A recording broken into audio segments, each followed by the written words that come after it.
All my ninth class students, children. As you know that we have been revising the concept of mole concept, as well as we were doing many problems related to this mole concept. So first, as I told you, that we have done few problems related to this formula where we calculate number of moles when mass is given.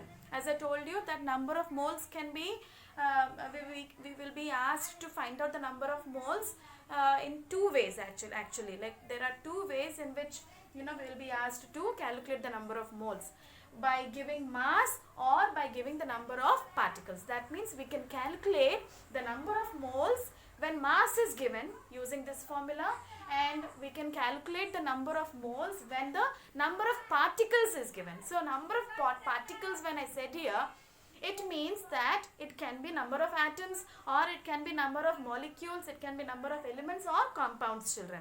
Anything can be number of particles here. So when number of particles is given and when you are asked to find out the mass, you will have to use this formula. This is another formula which I am going to teach you now. Okay. So n, as you know, that n is equal to number of moles, small n. Capital N is nothing but known or given number of particles which are given, known to us. Okay. And n naught. N naught is nothing but, we know that Avogadro number of particles. So sometimes, as I told you, they give you that so and so, some amount of particles, some number of particles are given, and you are asked to find out the number of moles from it. Then we have to use this formula. Small n is equal to capital N by n naught. N naught means it is nothing but the fixed amount of particles, nothing but called as the Avogadro's number of particles. Okay.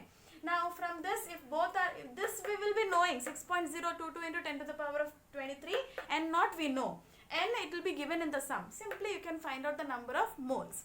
Sometimes it happens like they give number of moles, they give the, we know the Avogadro's number, and then you have to find out the number of particles in that, right? So anything you can find out from this. If n is given, n naught is given, can't you find out capital N? Very easy. So this is how we are going to see some problems today.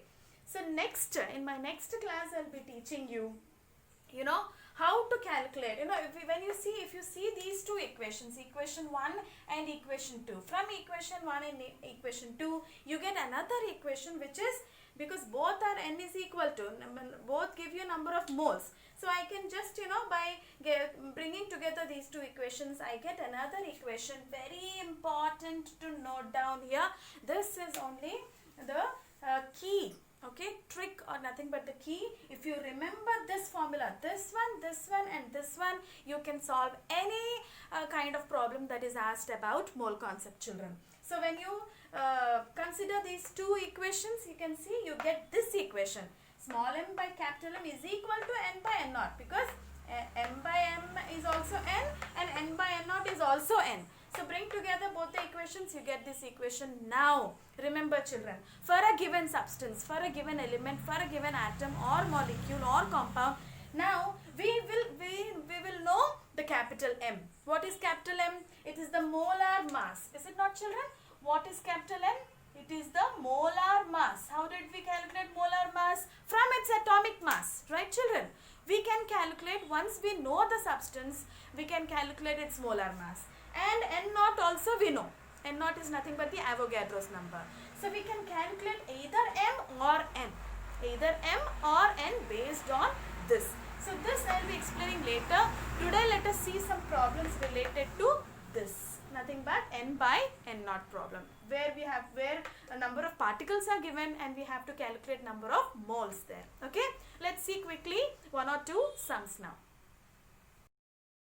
The first one, calculate the number of moles for 12.044 into 10 to the power of 23 number of helium particles. It is asked like this. So you need to calculate the number of moles for these many number of helium particles. So what is the substance that is given here? Helium. Okay. Now let's just substitute in the formula. It is n is equal to capital N by n naught. Now what is capital N here? The given or the known, the given number of particles. So how many are the given number of particles? It is 12.044 into 10 to the power of 23 by n naught is how much? 6.022 into 10 to the power of 23. Both get cancelled, and how much is it? It cancels 2 times. So you can see that it is 2 moles. So N value we got here 2. Simply the number of particles by Avogadro number of particles. Here let us see one more question where there is a small trick. Calculate N number of moles for these many number of carbon particles. So what will you do? Again N is equal to capital N, which is nothing but 3.022 into 10 to the power of 24 by what is N naught? N naught is nothing but Avogadro's number. It is 6.022. Let's change this question like this, I'm sorry, for your easy understanding. Into 10 to the power of 23. Into 10 to the power of 23. Now simply don't think that, while copying down, while substituting the values, please substitute in a very careful manner. Now here it is 24 and it is 23. So I can just write like this. So it is now 2. So it is 1 by 2. 1 by 2 means how much, children? It is 0.5 into how much is there? 10. That is 5, right? It is 5 moles. Did you get that? So like that, sometimes they will be playing tricks like this. Here it looks as if, it is 3.011 into 10 to the power of 23. But it is actually 24. So you should not get confused over there. Finally, it is 5 moles, children. So in that way, from the number of particles, you will be asked to find out moles. Now, sometimes, they will be asking you to find out mass and they will give you only the number of moles and the number of particles, children. So in that cases, how we have to do? We will be learning it in the next class. Okay.